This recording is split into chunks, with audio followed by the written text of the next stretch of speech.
Hey everyone, welcome to the New Horizons panel at the Black Canvas Film Festival. My name is Jordan Cronk. I'm moderating today's conversation with a handful of filmmakers competing in the New Horizons competition, and I think we're going to bring them in slowly. But we'll basically turn into a roundtable of kind of Q&As with a handful of these filmmakers, and hopefully we can get to all of them in a reasonable amount of time. But let's see, I think we're going to bring them in here in a second.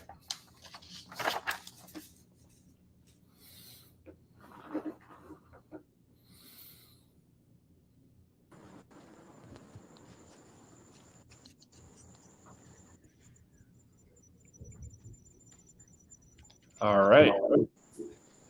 I think we have one more. Let's see if we can go around. We have C.W. Winter, the director of The Works and Days. And we have Chema García Ibarra for The Sacred Spirit. Hello. We have Karim Kassem, Only the Winds filmmaker. Jose Pablo Escamilla, director of Mostro.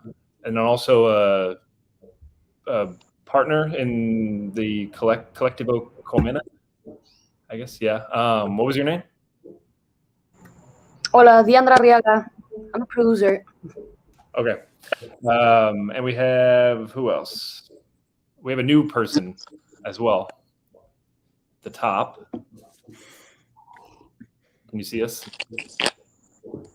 I'm not sure. We also have one of the directors of Short Vacation, Hansol. Hello.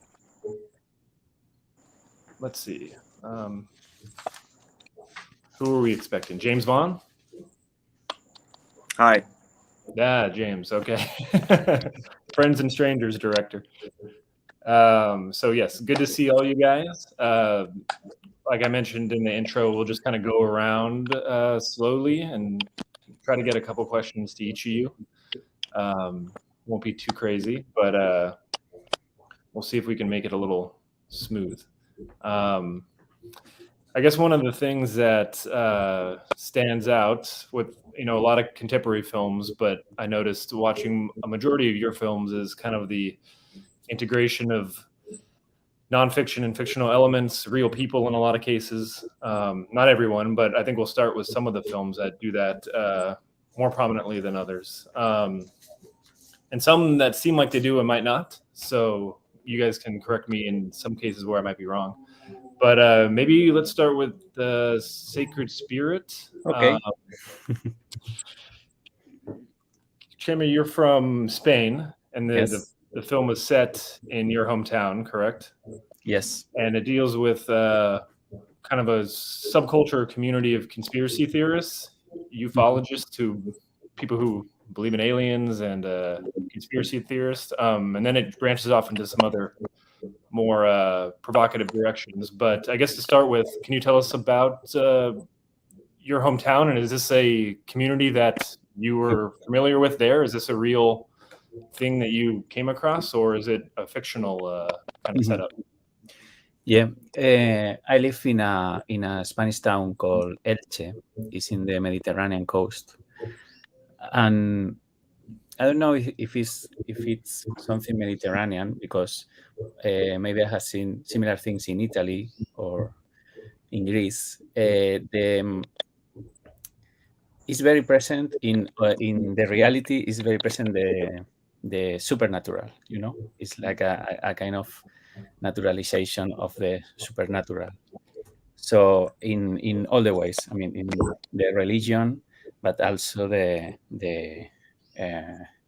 supernatural things, So the group in my movie is fictional, but the origin of that idea is a real thing. It's like a real group of people that I saw in a interview in the local TV station. In my movie, there is like a local TV station. If you have watched it, that is you used to. There are a lot of TVs in my movies with always like that local TV station. So like 10 years ago, maybe I was watching that local TV station, and I watched an interview with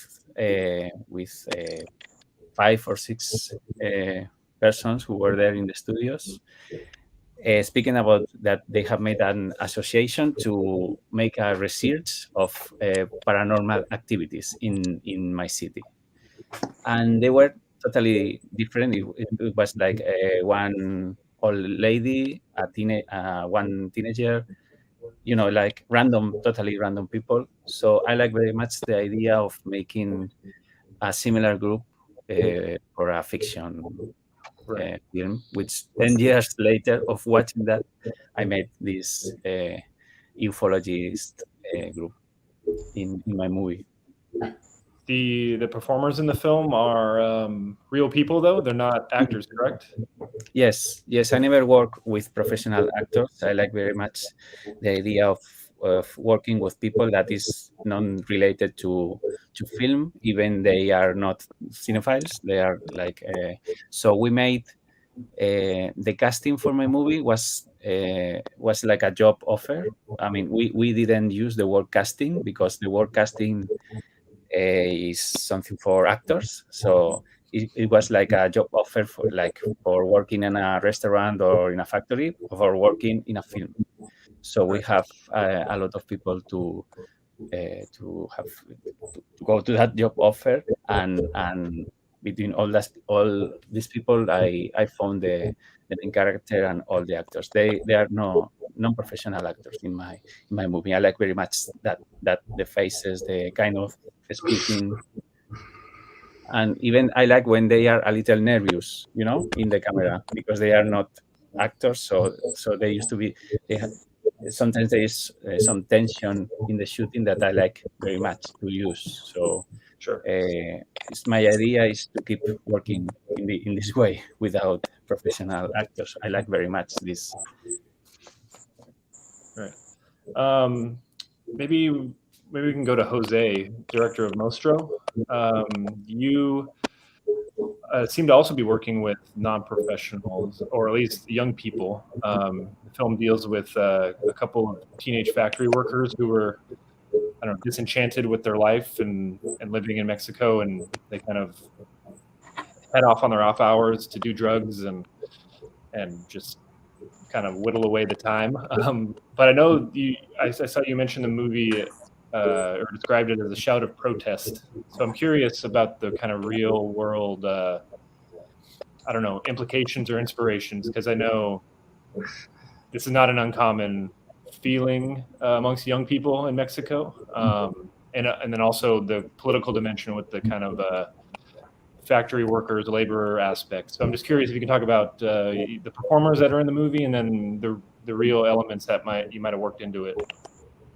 Yeah, we always work with non-actors or with natural actors too, because our movie is somewhat kind of a documentary in the sense that we're always stealing from reality certain things, and we were really eager to work with real people and still kind of steal their personalities. And much of the movie is improvised, just with a really small script. And yeah, this is something that we wanted to tell from the perspective of the youth, and to make a comment on how on how they are developing among this urban industrial setting and in a really harsh and environment. Right. But yeah, we always make a mix with non-actors and actors. Something happens there when you have these energy these energies that are clashing.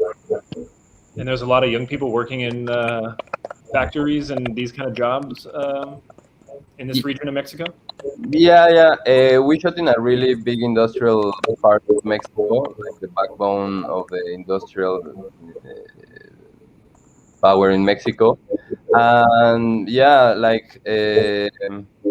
I don't know really the numbers, but a lot of young people drop their schools to go and work in the factory, Yeah. because it's like it's a short-term reward, you know, like much easier, like a easier way to get money, you know, because school is a lot of time and a lot of investment.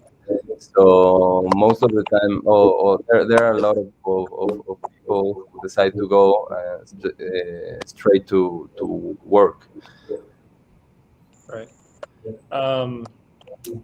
Let's maybe go to C.W. Winter, Curtis Winter, the director of The Works and Days. As many people probably know, if you haven't seen it, I'm sure you might know the idea. It's an 8-hour film that Curtis and his co-director Anders Enstrom, they went over a period of years to the area of Kyoto in Japan and lived with members of a small community, which happens to be co-director's mother-in-law and their family.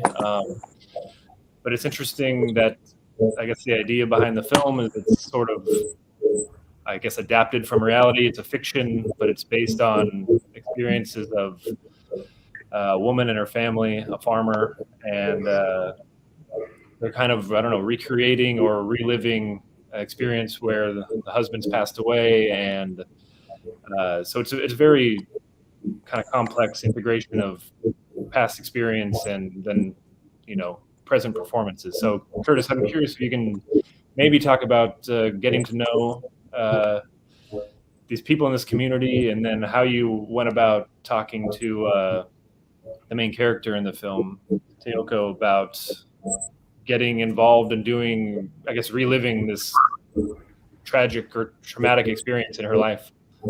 Yeah, yeah, like you mentioned, I mean, I'm sorry that Anders can't be here tonight. He's on a shoot right now in Paris that's really complicated, so he sends his regrets. This is Anders' extended family. His wife was born and raised in this little village where we filmed in the mountains of Kyoto Prefecture. And he, prior to filming, had been photographing this village for 23 years. And so even though the actors are non-professional actors, with a couple exceptions, who we brought in from the outside, they were all used to being photographed and were used to seeing their pictures in books and journals and things like this. And so they have a bit of experience, more than one might originally suspect. For many years, we thought maybe we could make a film here. And so when we were shooting our first film in 2006, we invited Taeko, the main character of this film, to come and assist on the film, with the idea that she might be able to see one of our films taking place. We filmed it in Sweden, and so she came to Sweden and helped us cook food and things, and sort of was a member of the crew, so that she got to see what it was like to be in a movie, so that when it came time to make this one, we could ask her and she would maybe feel more comfortable in saying yes.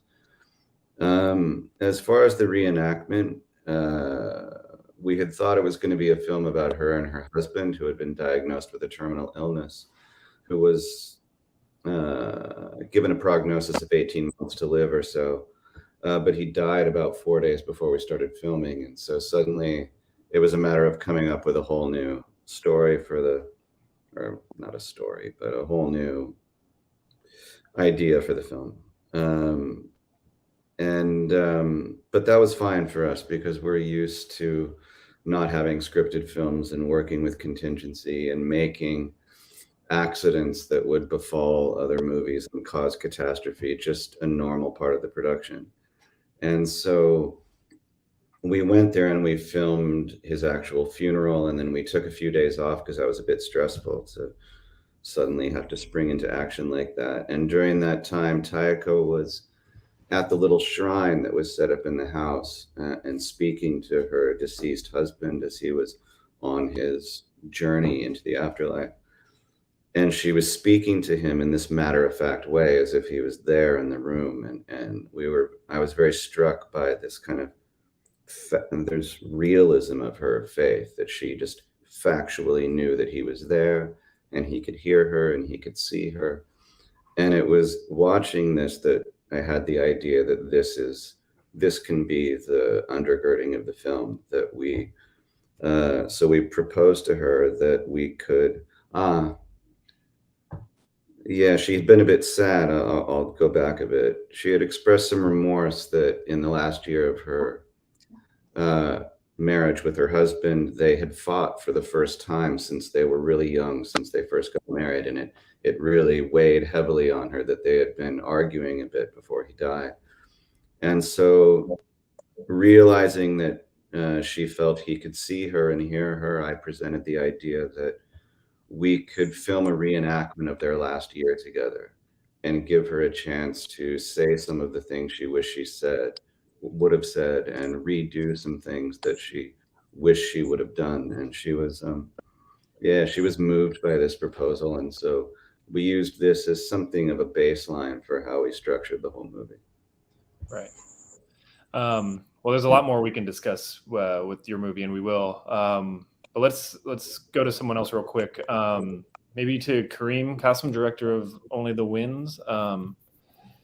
Your movie maybe is a little more, I don't know, slippery or tricky. I don't know much of the backstory beyond what I watched on screen. So maybe you can enlighten me a little bit. But you're in the film, I guess, playing yourself, or what seems to be a version of yourself, a filmmaker who's had been living in New York, and you go back to Beirut, where you're planning on making a film, and it's a film about blindness, and then your character has a kind of a eye cyst problem, and you have a surgery, and then you end up trying to film at a institute for blind children. So it integrates real blind children from this institute, and your kind of interactions with them, and one little girl in particular. So I'm just curious if this is a wholly fictional story, or if this was an actual thing you wanted to do as far as make a film about this, and then you maybe adapted it after the fact. Or I'm just curious about the kind of inception of it and the idea. Yeah, thanks for that. Honored to be here.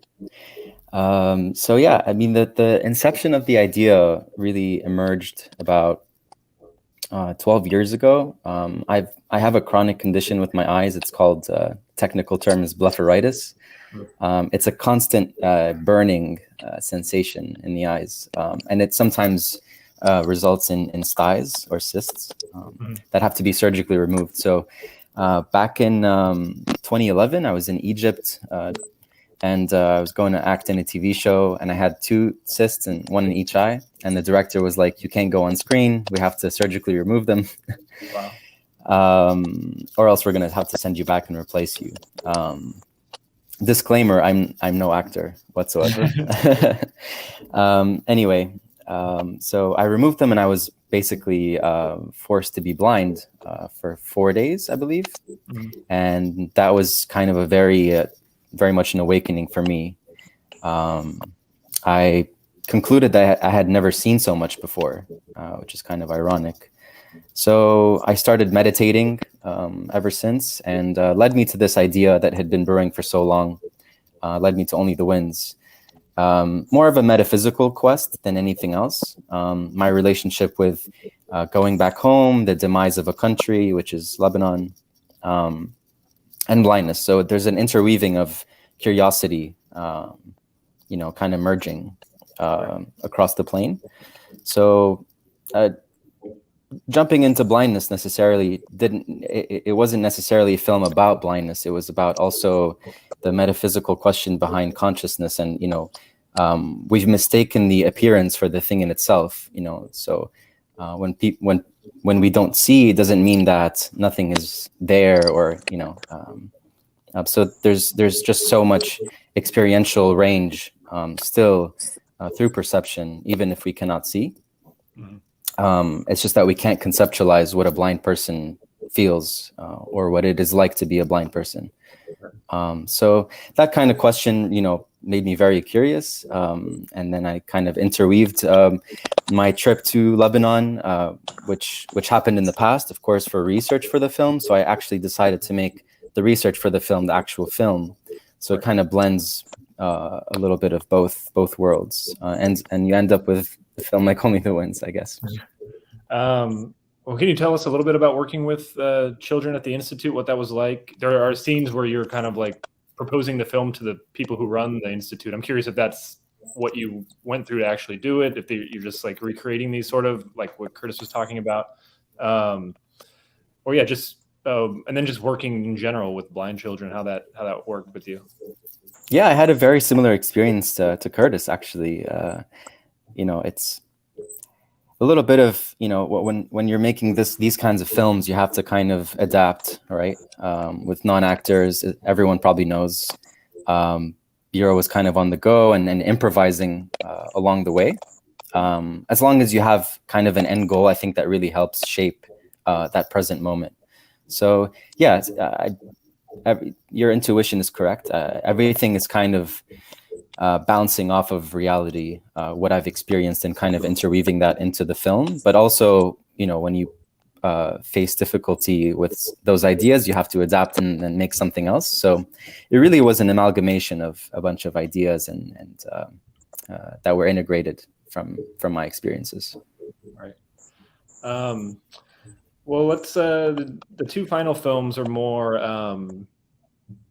seem more wholly fictional, so maybe we can go to those and talk about them. Those are Short Vacation and Friends and Strangers. Maybe James, Australian filmmaker. This film is set in Australia with two young people kind of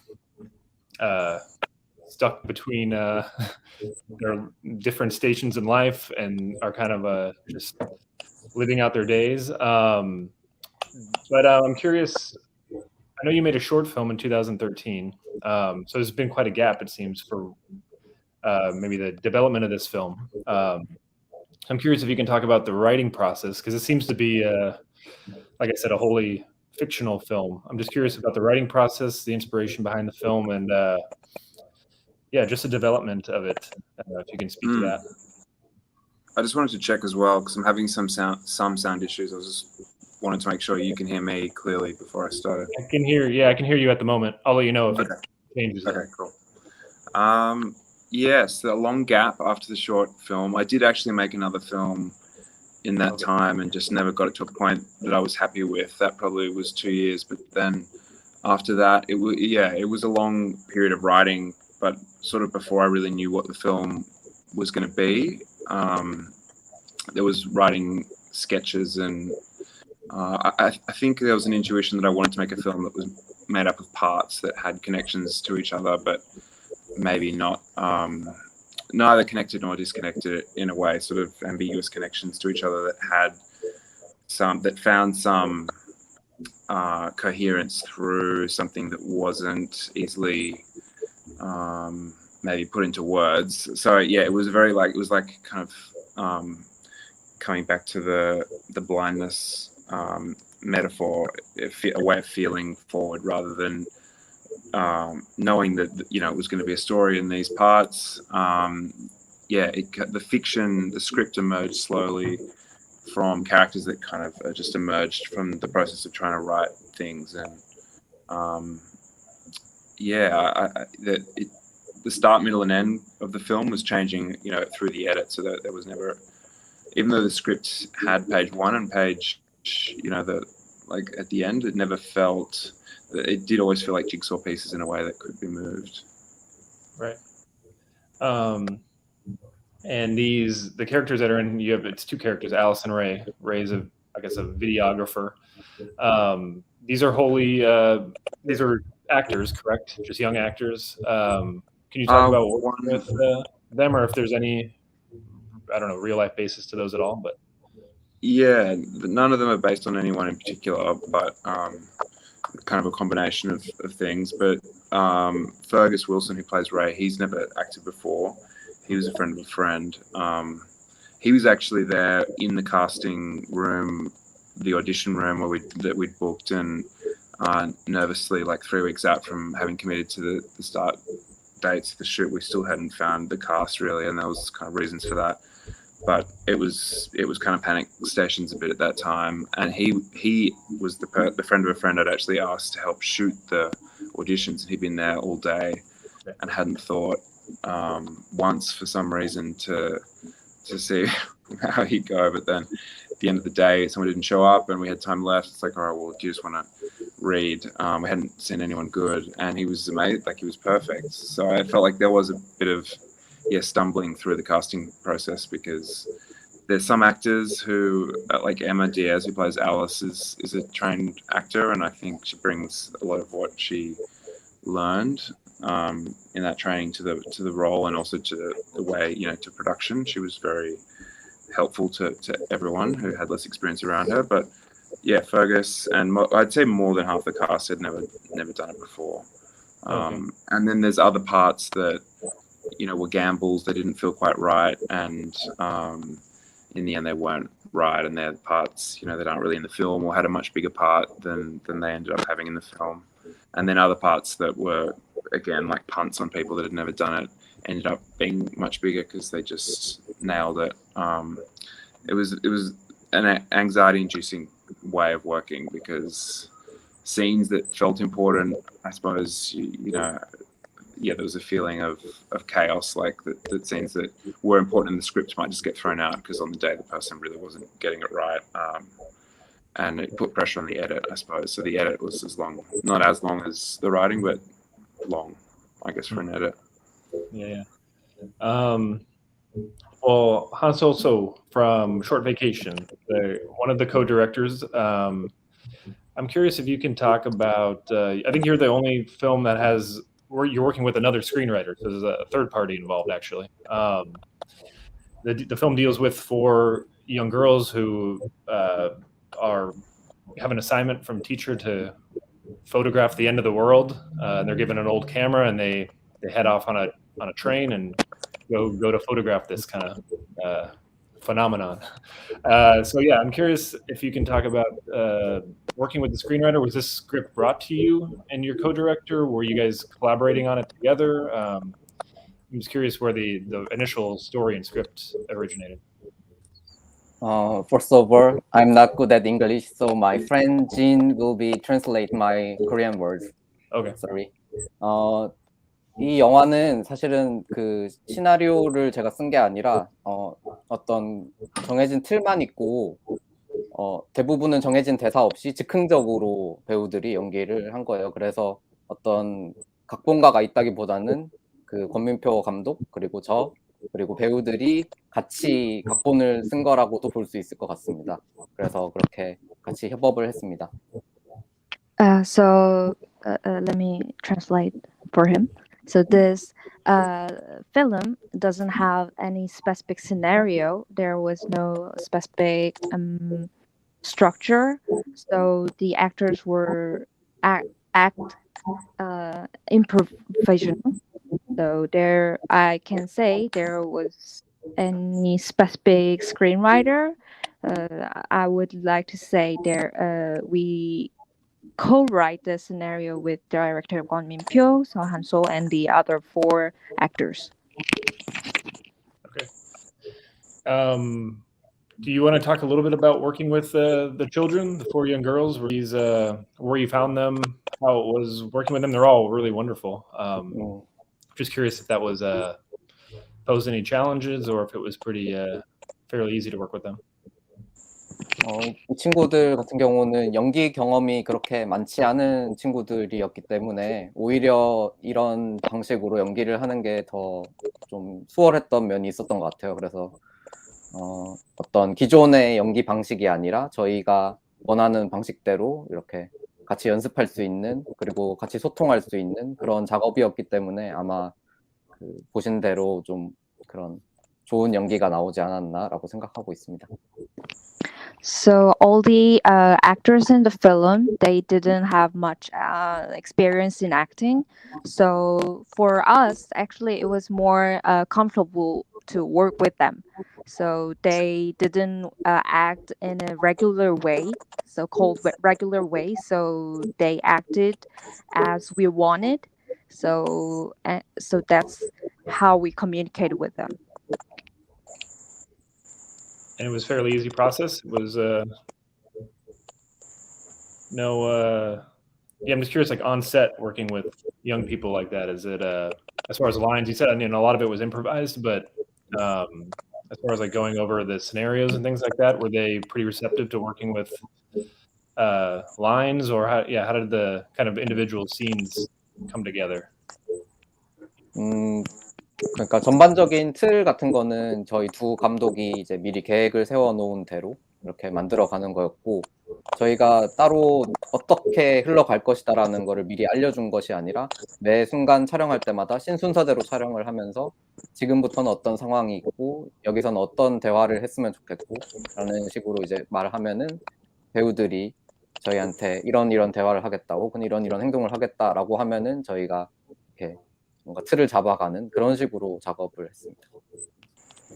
So me and director Kwon made, and anyway we made the structure, and whenever we shoot the film, we kept communicate with the actors. So we asked them, we told them that we're gonna shoot this kind of scene, and so how you gonna say like in this situation, and they responded to us that we're gonna talk like this or talk like that. So we make this film like that. I see. Maybe let's go back to Sacred Spirit. Chema, do you want to talk about, we mentioned kind of what seems like the initial idea to center on this group of conspiracy theorists, but like I said, the movie moves in slightly more darker direction as it goes. Can you talk about the writing process? And I don't know how much you want to give away about what the movie's about, or really about, but just kind of like moving into this other territory during the writing process, was that always something, an area you wanted to explore, or did that kind of come about as you were writing? I'm just curious if those two components to the film were always kind of intertwined. Yeah, well, the most important thing about the writing process in my film is that when I was writing my film, I knew that words that I was writing in the dialogues were going to be in non-professional actors.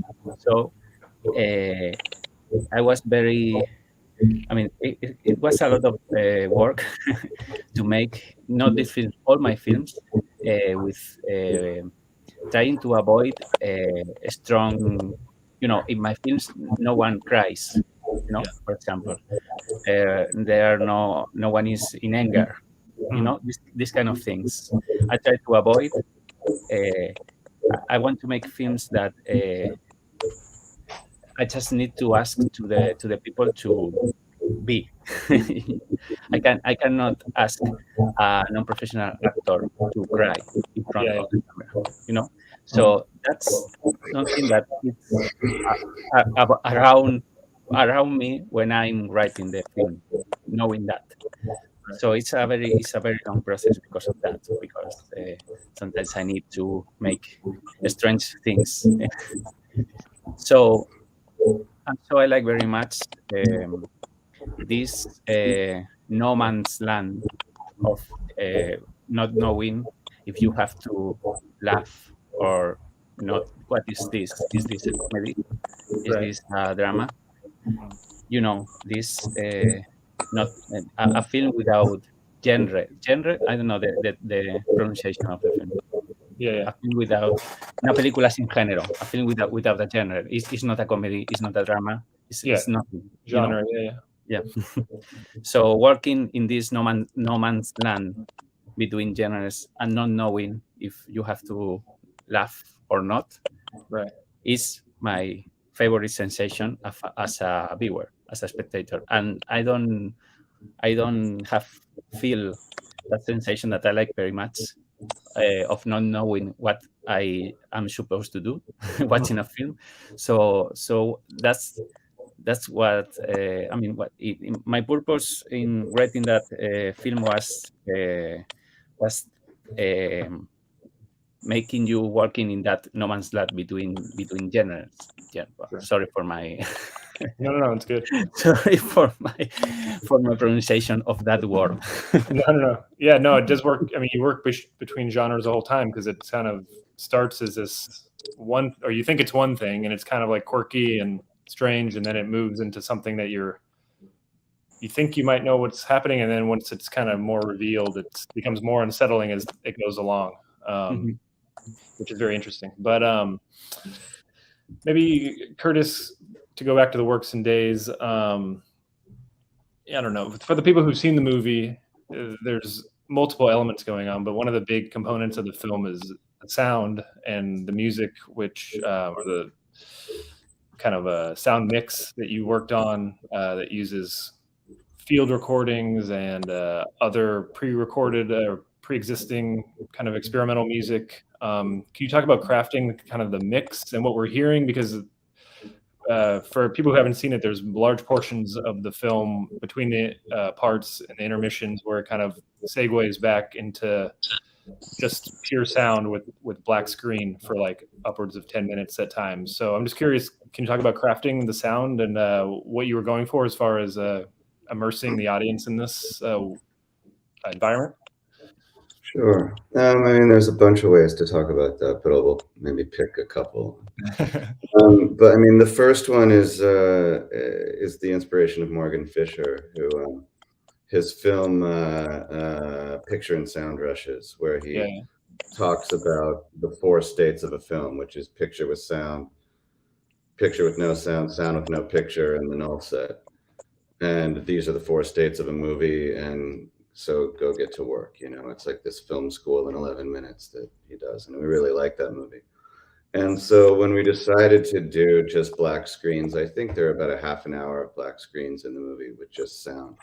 It didn't really seem like that, like any kind, we weren't trying to do something radical. It really just seemed like a simple way to, we had so much sound footage, and it just seemed like a simple way to use it and to showcase it and to make transitions between the ways that, because we filmed in 4 filming trips, and the sound changes so much between each season that it was just a way to be able to essentially crossfade the sound of one season into the sound of the next, because otherwise it kept feeling too abrupt.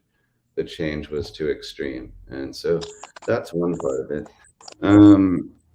Gosh, about the music, yeah, there's a lot of minimal composition in it, not because we're particularly trying to say anything about minimalism, other than I guess maybe we're interested in kind of, you know, 20th century modernism, but it was music that could kind of disappear into the background. It could set a mood without being too disruptive, and so a lot of times it's not clear if you know, you're hearing music or you're just hearing the refrigerator or this kind of thing, and we like that kind of effect. I mean, we really love the film The Chronicle of Anna Magdalena Bach by Straub-Huillet.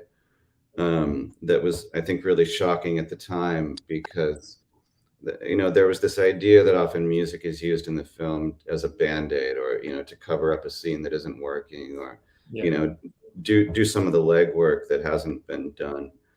And they just said, well, screw that, and they put music essentially wall to wall throughout this film. I mean, not entirely, but nearly.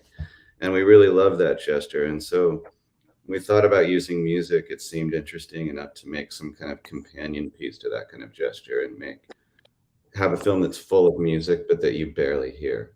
That just kind of disappears. And so that was kind of another thought that we had. I mean, I could talk about sound all day, so maybe those two are good enough.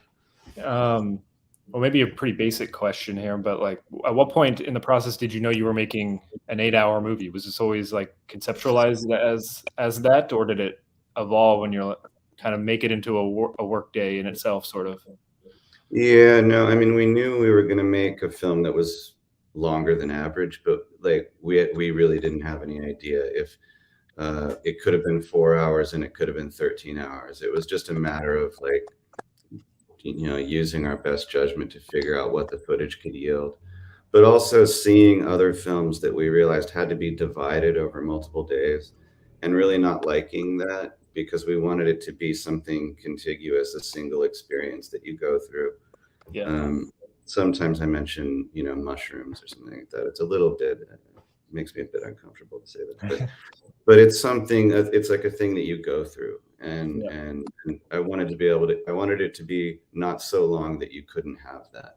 And so 8 hours seemed about a kind of workday length, like you mentioned. So it would at least be manageable to program something. Right. I have one question that doesn't deal directly with the actual films, but the filmmakers of, let's say, James's film Friends and Strangers, and then also Jose's film Mostro. Both of you work with like your own production companies, or I know, Jose, you have a Collectivo Comena with your producing partner, and James, you have a production company, Liturgia Films. Is that how you say it? I'm curious if you can each talk about starting these collectives or companies, what you're working on, and how what the kind of international or art house scene is like in each of your countries. Maybe we'll start with Jose. In Mexico, is there a community or a scene for these type of movies, or is that what you're trying to kind of build up with this collective? No, the scene is big. Like right now in Mexico, there are a lot of film clubs and a lot of cine clubs going on. And I think it's a response to not having opportunity of watching certain films, on the on the cinema, or yeah. So it's more like on the street, with your friends and doing what you like. And the industry in Mexico, it's really big. We are a really big country, and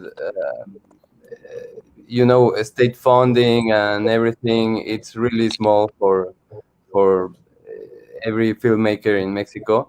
So we have to gather in these small communities, and be open to work and interact with other small communities of filmmakers in Mexico and in Mexico City.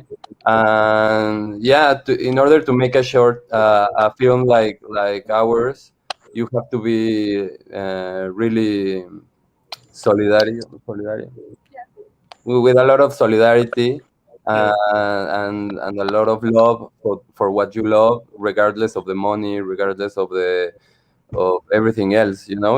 Just loving cinema and making weird films. So you guys are producing films, but also are you guys screening films as part of this collective? Is it both? Is it like a screening series or anything like that? No, we will want that for someday, but right now we are going to a small cinema club nearby, and we are so much nurtured by that, because you never know what you're gonna get, which movie are you going to see, and sometimes that helps you to broaden your the way you think film, no? Right. And as a community, not just as yourself, I think. Right.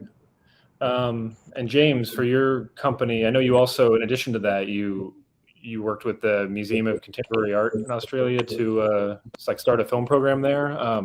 I was curious if that was part of the reason there was a gap in the films, but I know you said you made one that you didn't end up releasing. But I'm curious about starting your company and then also just programming films and what it's like seen in, I guess this is in, where, in Sydney? In Sydney, yeah. Yeah, I don't want to be too down on Australia, but it has been hard. The starting the company was more of an administrative decision. It just made it easier to account for all of the wages and insurance things and like that. I mean, yeah, there are so many barriers in Australia because it's a very bureaucratic country, but and there's a lot of regulations, tedious kind of regulation around small things, but at the same time, there's not much of a, I wouldn't say there's much of a culture of cinephilia, even though there are some exceptional people, many exceptional people, but I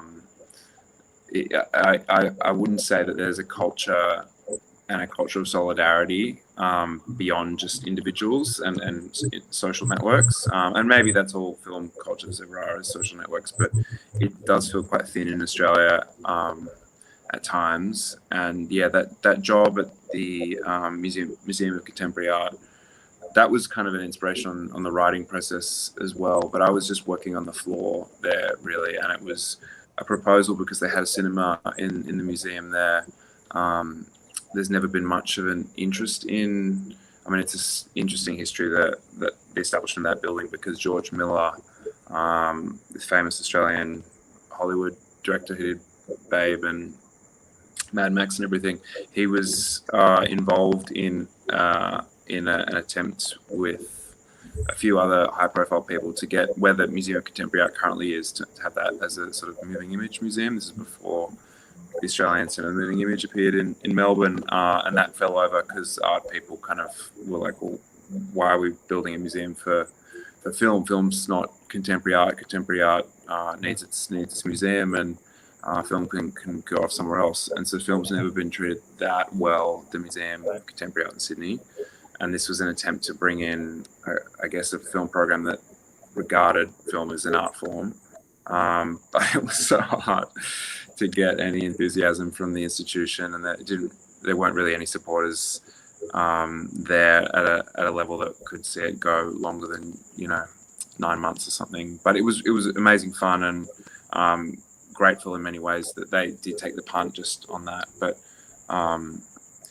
yeah, in terms of the company and the future of I guess movements in Australia, it's exciting in a way, because it all feels possible, and it just it looks like opportunities are there ahead to build something a bit more substantial maybe. But unfortunately there's not a huge culture to speak of film beyond some really amazing individuals.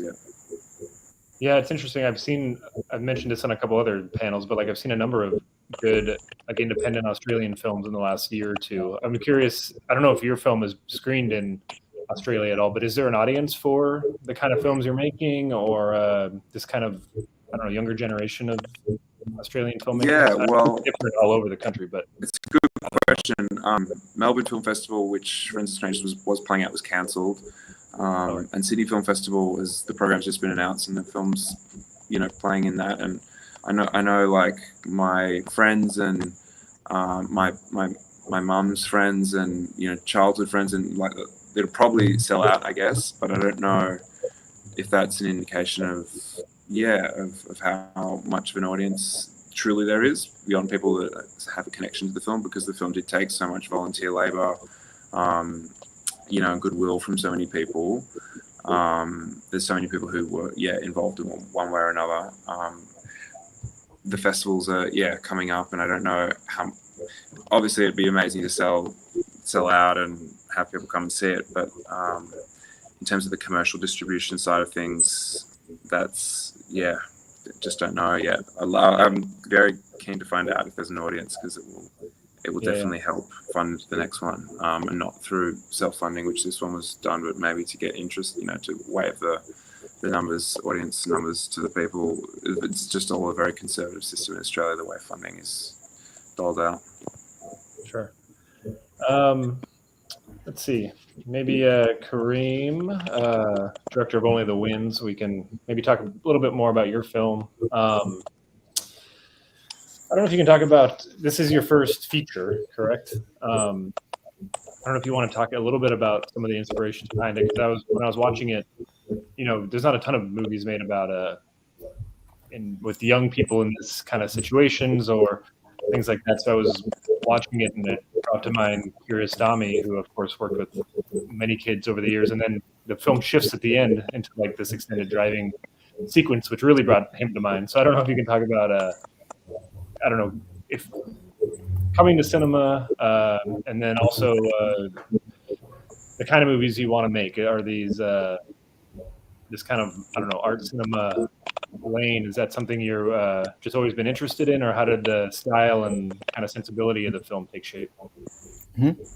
Yeah, I think my interests really have been more and more grounded as time goes on in the present, and that's kind of what Only the Winds does. It takes on a present kind of time in which the film is being made. Funny enough, my main character, Lean, the little girl who's blind, we convinced her that the film was going to be made. This was kind of like a prep.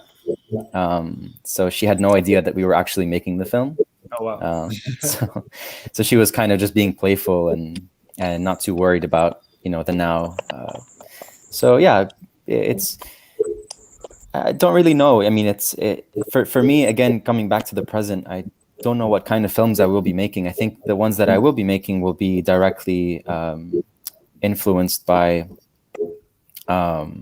my personal life, kind of an echoing of that. I know that they will always be grounded in metaphysics, because that's kind of a strong background that I have in philosophy, a philosophy of mind in specific. So the beginning, the first film I took on is, dealing with blindness a little bit, and identity, and being away from family. And there are a lot of questions there, I think, in someone's mind when it comes to the nature of being, the nature of reality. What are we doing on this planet? Where are we going? So I think those questions will drive my films, whatever they may be. Right.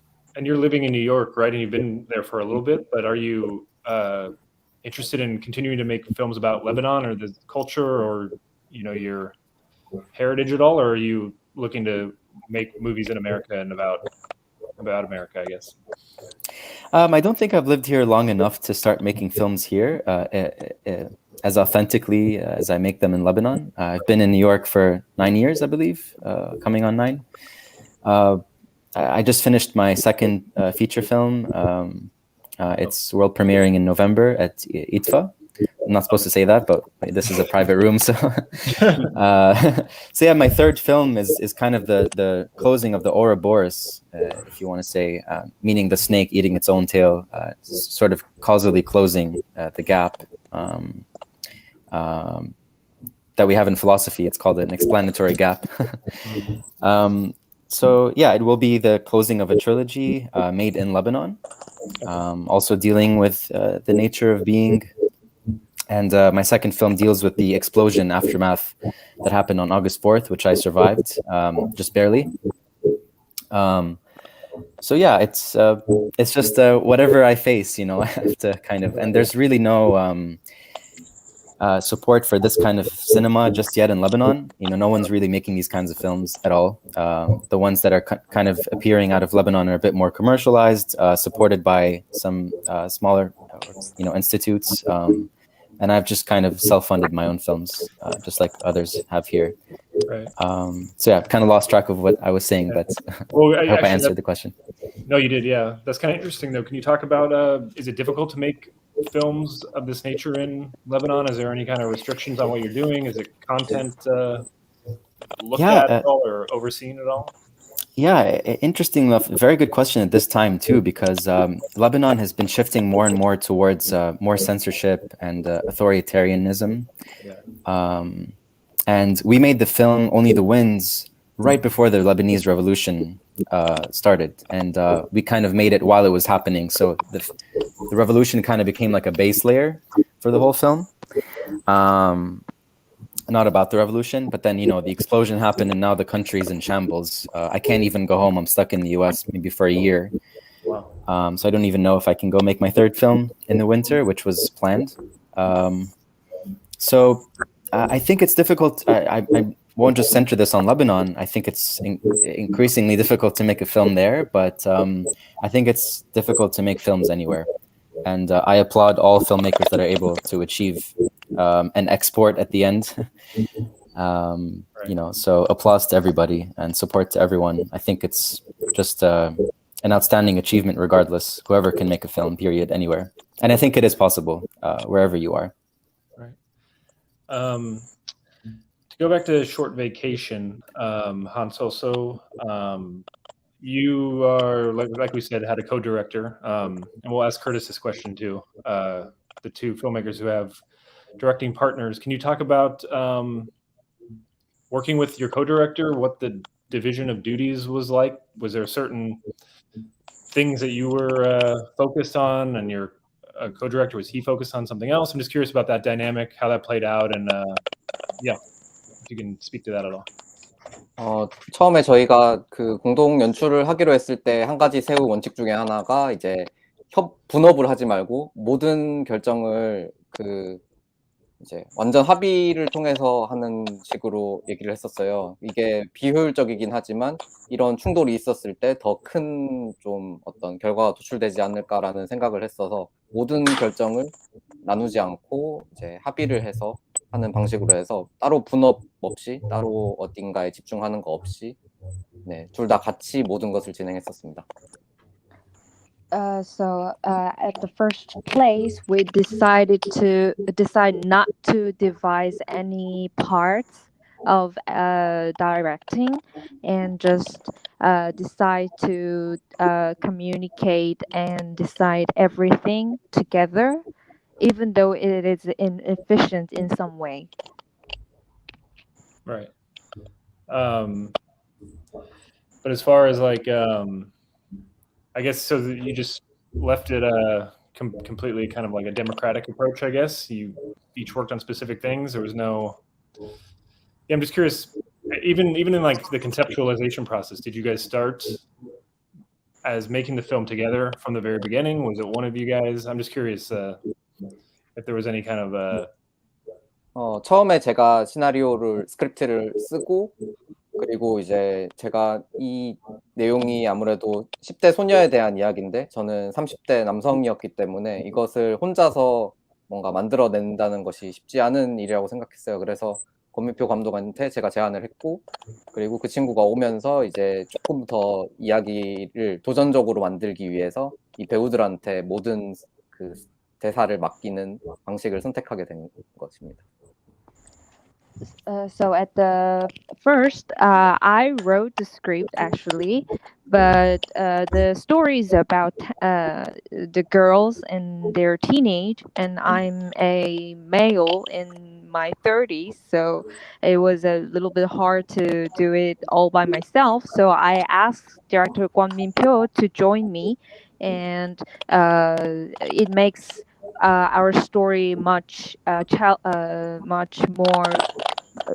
It makes the story be able to go forward, and that's how we could ask the actors to write their own lines to them. Okay, I gotcha. I don't know, maybe Curtis, if you want to talk about working with Anders on, I guess on 3 films now, I suppose, right?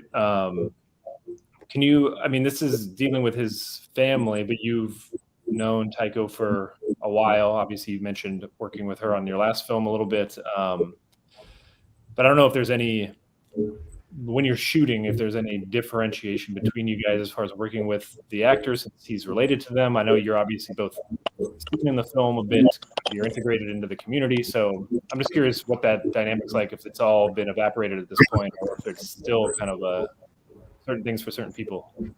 Yeah, I mean, we have a division of labor. I mean, I think a lot of collaborations kind of involve a bunch of headbutting, but we're not trying to stand on the same manhole ever. It's he does the camera and I'm doing the sound and the fiction and the editing. And I mean, we're each other's sounding boards, and we offer opinions about what the other's doing. If something's too strong or too beautiful or too alluring or something, we try to ruin it a bit. But other than that, I think we trust each other to do the job that we're assigned to do. And so it's a collaboration, but we're not butting heads ever. Sure. It's just, we just kind of trust each other.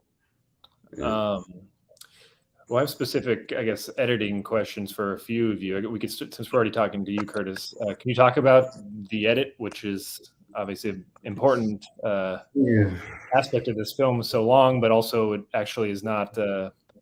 It's not extremely drawn out scene to scene. It's fairly brisk as far as these things go. Can you talk about just maintaining the rhythm you wanted as far as extent over such an extended duration, and how you conceptualize that? Yeah, I mean, I think a lot of people reach sort of extreme duration through kind of through long take. Yeah. And like from 60s conceptualism to Love Diaz or whatnot. And there's a ton of work in there, James Benning and people who we love, Michael Snow, all these great people, Tony Conrad. But it seemed to us that this was a project that had been done. And so there was a desire to achieve length using an average shot length of about 18 seconds. And it ended up landing at about that, which is the average shot length of roughly of a golden age Hollywood screwball comedy. And so we wanted to keep this kind of pacing in a movie that would be super long, just because, it felt like it would give us some elbow room to work, I guess. And how long was the edit? Was it take a long time to get it to where you wanted? Yeah, it took about 3 years. It was horrible. I was stupid enough to think that, okay, well, it's going to be, if it's about however long, it's going to be 8 hours. It's like editing 4 to 5 movies. So it'll take 4 to 5 times as long, which that was a bad miscalculation, because when you don't have a script, it's not just like putting up 4 times as much fence, it exponentializes. Right. And so, it took a really long time. And I was doing it at the same time as a PhD, so there was a hard deadline at the end that couldn't be exceeded. And so it was about, 3 years of 100-hour weeks, which is really bad for you. But that's what we did. Yeah. Right. Yeah. Well, Jose, for Mostro, the editing is very interesting. You kind of alternate scenes of, longer tracking shots with very kinetic scenes of the characters taking drugs and kind of, hallucinating and things like this. I'm curious if you can talk about editing those scenes that are shot, or edited more rapidly, and how you decided upon kind of, visualizing this state of mind for these characters. Editing was a really big and important part of the filmmaking process, because it was like writing the script again. We were writing a lot of dialogues inside the screen on the editing room, and then after, because we did a circular process, sort of a documentary approach, and editing in the middle. So we made about 4 or 5 shootings with editing in the middle, and then there was a pandemic, and I got to have a lot of time to edit and to experiment in every way I wanted, and I had a lot of material, so I was just like experimenting which things I thought would happen, would work, and watching them, and it was a really organic process. I don't know, and also there's this mix between reality and sort of an abstract images. It was all part of an exploration. Like this never came to me as something natural. It was like just like I kept asking, like, is this working, and if it didn't work, I took it out, and if it worked, it became like a strong sequence in the movie. Then we would let them, but yeah, it was like a really big process, but not so hard, you know, like a little bit of everything every day, and also in doing a lot of sound while editing. So it was the editing process was like the defining moment of the movie, I would say. Sure, yeah.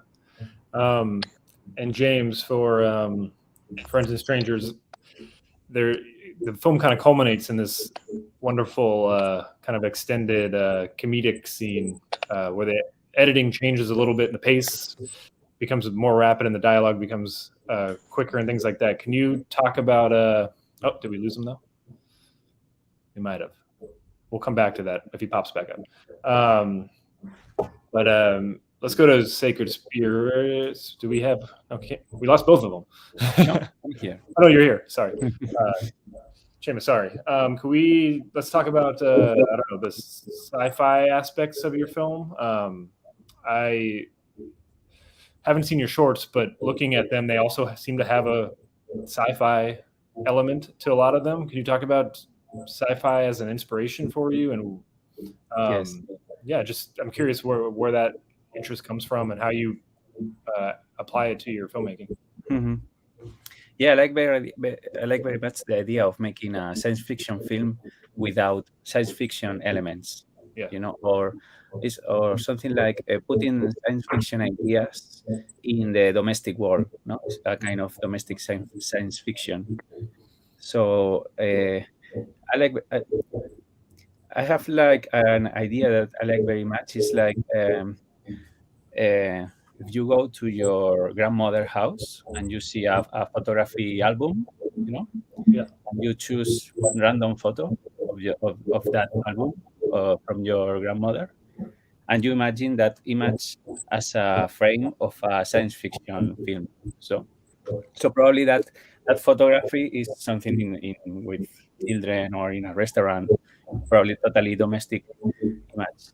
So what we should do if we want that image in a science fiction film is something that I use a lot to work to Right. try to imagine that kind of image totally probably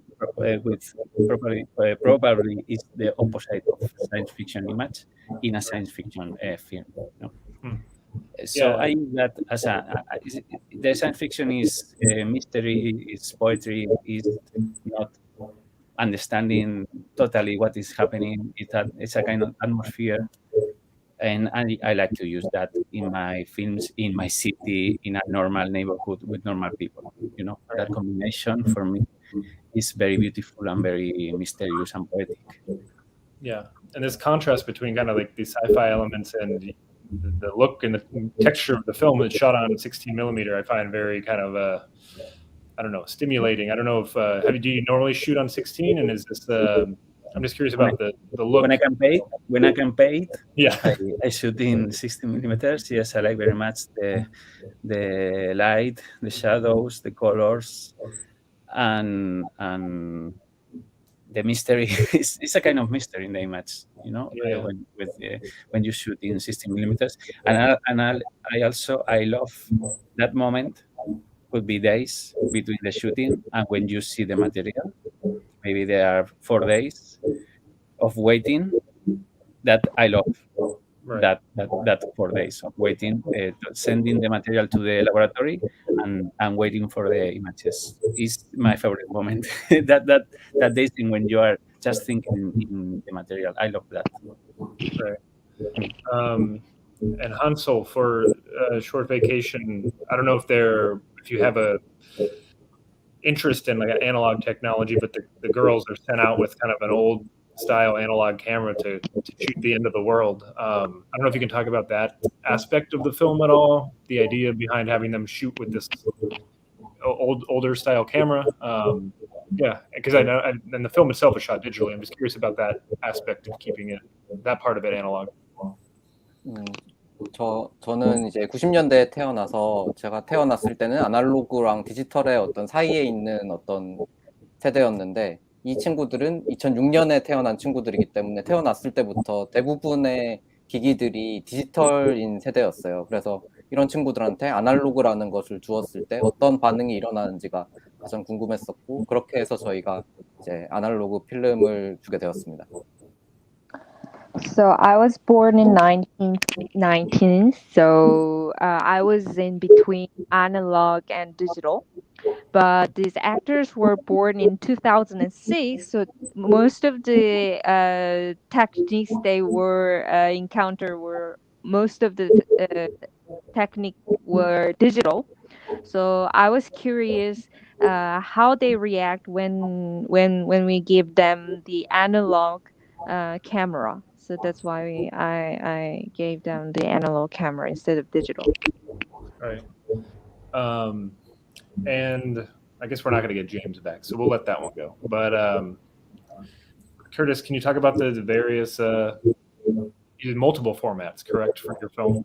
I don't know if you can speak to how that was implemented, or what was the decision behind? Because I think there is, right, like a few different formats. I don't know if that's because you shot over a long period of time, or what. No. I mean, in the extended project, maybe. I mean, we use stills for things like trailers and posters and things like this, but no, it's all shot on video, just two $900 cameras, but then with prime lenses put on them. And a single microphone, but it's just Blackmagic 2.5. We shot on 1K, yeah. So that's it, just a single format. I mean, previously, of course, we used film. This is our right. Well, yeah. I mean, the Anchorage was Super 16, and then the Derek Bailey film was SD. So This is our first HD movie, but yeah, it just would have been too expensive to shoot on film, of course. Sure. I guess in the last thing, we'll go back to Mostro for the last. Can you talk about also the look of the film? You have these long tracking shots, I guess, sequence shots in some cases. Can you talk about filming those? You're shooting digitally, but like you're moving around the factories with like kind of these elaborate shots. I'm just curious how those were done, and yeah, just like the format, things like that. Well, yeah, mainly we use two different cameras. Mostly because of the technical issues of having a big camera mounted on the gimbal and the Steadicam, and because of the looks of the first part of the film when they're together and everything's like a fairy tale and everything's fine, and then for the second part of the film, which is more chaotic and dark, we used more aggressive. We used like handheld camera and a bigger camera. We also have some archival footage, 8mm, and we also shot microscopic photography with an amazing artist, like the camera with the lenses to the microscope. So making time lapses on the microscope. So it was sort of like a mix of technical and artistical decision, I think. Right? Like. Yeah, and it was all designed to portray the feelings the characters are experiencing at certain points of the movie. You know, in the beginning, that's why we wanted to shoot with a small camera, a small HD camera mounted on a gimbal, which helped us go through the factory or these places with a lot of ease and just like floating, yeah. And the second part, we've seen the film in the movies in the theaters for the last couple of days, and it's like everyone gets like dizzy. They're like, we feel nauseous, and not just because of the camera work, you know, like as a combination, but I think it works. This type of techniques used to portray certain emotions are strong. I don't know, they are working. I think. Yeah, I wish I could have seen your film in a theater, but I'm sure visually it would look very amazing.